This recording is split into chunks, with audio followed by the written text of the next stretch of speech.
السلام علیکم۔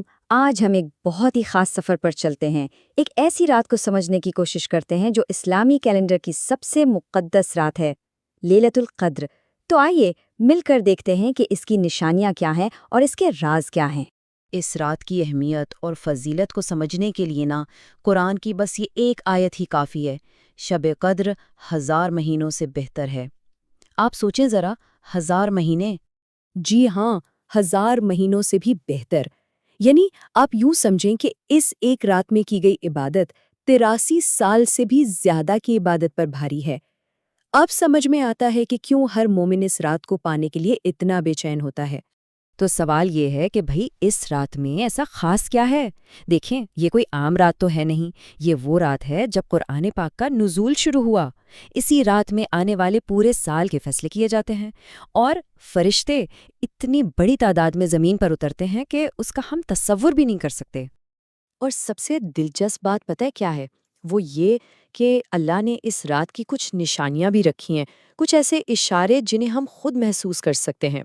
تو چلیے دیکھتے ہیں کہ اس رات کا ماحول آخر ہوتا کیسا ہے۔ دیکھیں، سب سے پہلی اور سب سے واضح نشانی جو بتائی جاتی ہے وہ ہے اس رات کا ماحول۔ کہتے ہیں کہ اس رات ہر طرف ایک عجیب سا سکون ہوتا ہے، ایک ٹھہراؤ، ایک خاموشی۔ اور یہ بات صرف کہنے کی نہیں ہے، اس کی تصدیق حدیث سے بھی ہوتی ہے، جس میں فرمایا گیا کہ لیلۃ القدر ایک بہت ہی پرسکون رات ہوتی ہے، نہ تو اس میں گرمی ہوتی ہے نہ ہی سردی، بالکل معتدل۔ گویا اللہ کی رحمت اس رات کے موسم پر بھی چھا جاتی ہے۔ اچھا، ماحول کی کچھ اور بھی نشانیاں ہیں، جیسے کہ آسمان بالکل صاف اور روشن ہوتا ہے، اور ایک بڑی عجیب بات کہ صبح ہونے تک کوئی تارا ٹوٹتا ہوا دکھائی نہیں دیتا۔ اور یہ بات تو سن کر شاید آپ حیران رہ جائیں کہ اس رات زمین پر فرشتوں کی تعداد زمین پر موجود کنکریوں سے بھی زیادہ ہوتی ہے۔ سوچیں ذرا، کیسا منظر ہوگا وہ! اچھا، آسمان کی بات ہو رہی ہے تو ایک اور سوال ذہن میں آتا ہے کہ اس رات چاند کیسا نظر آتا ہے، کیونکہ اس کے بارے میں بھی ہمیں ایک بہت خاص نشانی بتائی گئی ہے۔ اس کا جواب ہمیں حدیث میں ملتا ہے۔ رسول اللہ صلی اللہ علیہ وسلم نے صحابہ سے پوچھا کہ تم میں سے کسی کو یاد ہے کہ جب اس رات چاند نکلا تھا تو کیسا تھا؟ اور پھر خود ہی اس کی تشبیہ دی۔ وہ ایسا تھا جیسے ایک بڑے تھال کا کنارہ، یعنی آپ سمجھیں کہ جیسے ایک کٹا ہوا پیالہ ہوتا ہے، اس طرح کا۔ اب تک ہم نے رات کی نشانیوں کی بات کی، لیکن اب ہم اس نشانی کی طرف آتے ہیں جسے سب سے بڑی، سب سے واضح اور ایک طرح سے فیصلہ کن علامت مانا جاتا ہے۔ اور یہ نشانی رات میں نہیں بلکہ اس کے بعد آنے والی صبح میں نظر آتی ہے۔ جی، یہ ہے وہ سب سے بڑی نشانی۔ لیلۃ القدر کے بعد جب اگلی صبح سورج نکلتا ہے تو اس کی کرنوں میں وہ تپش، وہ چبھن نہیں ہوتی جو عام طور پر ہوتی ہے۔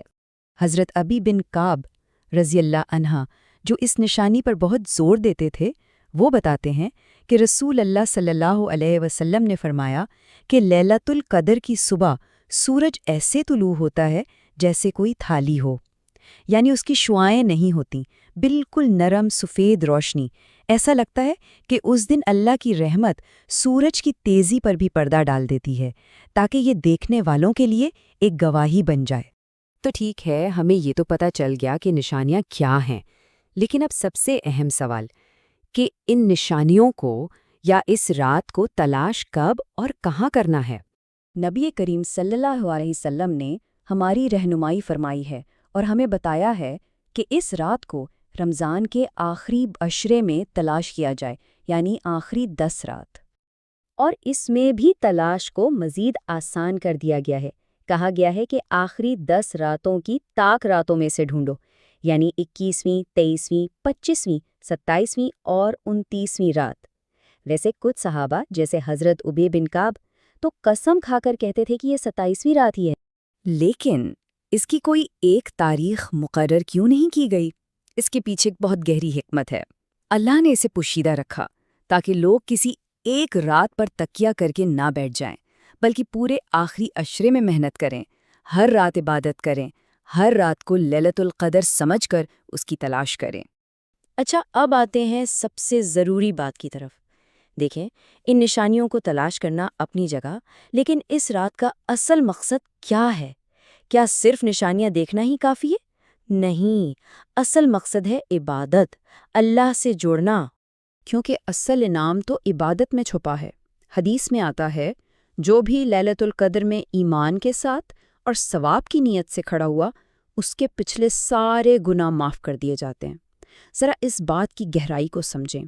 ایک رات کی خالص عبادت اور زندگی بھر کی لغزشوں پر معافی کا پروانہ، اصل فوکس تو اس پر ہونا چاہیے۔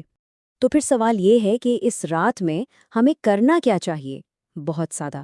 ہمیں چاہیے کہ ہم عبادت میں لگ جائیں، نوافل پڑھیں، قرآن کی تلاوت کریں اور سب سے بڑھ کر اللہ کے حضور گڑ گڑا کر اپنے گناہوں کی معافی مانگیں اور اس کی رحمت طلب کریں۔ اور نبی کریم صلی اللہ علیہ وسلم نے ہمیں اس رات کے لیے ایک بہت ہی خوبصورت ایک خاص دعا بھی سکھائی ہے۔ اللہم انک عفو تحب العفو فاعف عنی۔ اس کا مطلب ہے، اے اللہ تو بہت معاف کرنے والا ہے، تو معافی کو پسند کرتا ہے، بس مجھے بھی معاف فرما دے۔ اس رات کے لیے اس سے بہتر کوئی دعا ہو ہی نہیں سکتی۔ اور آخر میں ایک سوال جو ہمیں خود سے پوچھنا چاہیے، کیا یہ ساری ظاہری نشانیاں جیسے چاند، سورج اور موسم، ان سب سے بڑھ کر اس رات کی سب سے بڑی نشانی وہ روحانی سکون نہیں ہے جو ایک مومن اپنے دل میں محسوس کرتا ہے؟ شاید اصل لیلۃ القدر کو پانا یہی ہے۔